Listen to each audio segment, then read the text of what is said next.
নমস্কাৰ ছাৰ বাইদেউসকল। অসমৰ চৰকাৰী কৰ্মচাৰী আৰু পেঞ্চনাৰসকলেও সময়মতে সংশোধিত দৰমহা আৰু পেঞ্চন লাভ কৰিব। এই সন্দৰ্ভত ৰাজ্যৰ মুখ্যমন্ত্ৰী ডাঙৰীয়াই এটা বৃহৎ ঘোষণা কৰিছে। গতিকে বলক এটা ভিডিঅ' ক্লিপৰ জৰিয়তে মুখ্যমন্ত্ৰী ডাঙৰীয়াৰ সেই বৃহৎ ঘোষণাটো জানি লওঁ। আমি সকলোৱে জানো যে কেন্দ্ৰীয় চৰকাৰে নতুন পে কমিশ্যন ইতিমধ্যে ঘোষণা কৰিছে। যোৱাকালি কেন্দ্ৰীয় চৰকাৰে নতুন পে কমিশ্যন নটিফাই কৰিছে। অসমতো আমি খুব সোনকালে দৰমহা আয়োগ গঠন কৰিম, যাতে ৰাজ্যৰ কৰ্মচাৰীসকলে কেন্দ্ৰীয় চৰকাৰে ঘোষণা কৰা দিনৰ পৰাই আমি যাতে পে কমিশ্যনৰ সুবিধা পাব পাৰোঁ। আমি ইতিমধ্যে মই মুখ্য সচিবক যোৱাকালিয়ে কৈছোঁ যে আমাৰ প্ৰিপেৰেশ্যন কৰিবৰ কাৰণে মই কৰ্মচাৰীসকলকো অনুৰোধ কৰিম। ACSৰো ইয়াত এছ'চিয়েশ্যন আছে, শিক্ষকৰো আছে, কৰ্মচাৰীও আছে, সকলোৱে আছে।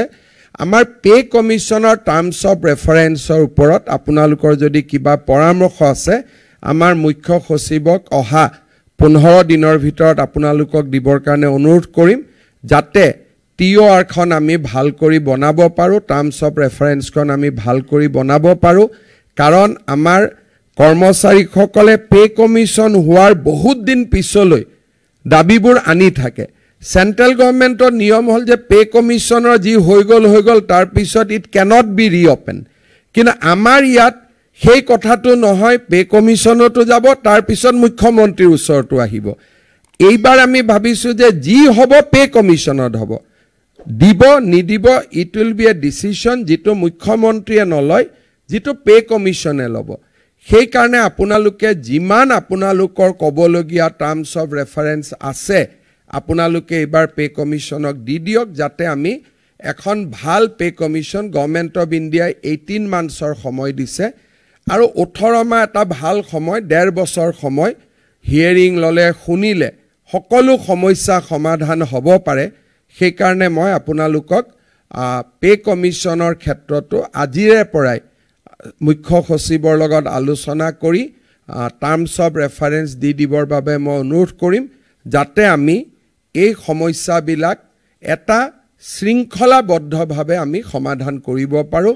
হয় ছাৰ বাইদেউসকল, মুখ্যমন্ত্ৰী ডাঙৰীয়াৰ মন্তব্যৰ পৰা আপোনালোকে নিশ্চয় জানিব পাৰিলে যে অসমৰ চৰকাৰী কৰ্মচাৰীসকলেও সময়মতে, অৰ্থাৎ কেন্দ্ৰীয় চৰকাৰৰ কৰ্মচাৰীসকলৰ লগতে 8ম দৰমহা আয়োগৰ সুবিধা লাভ কৰিব।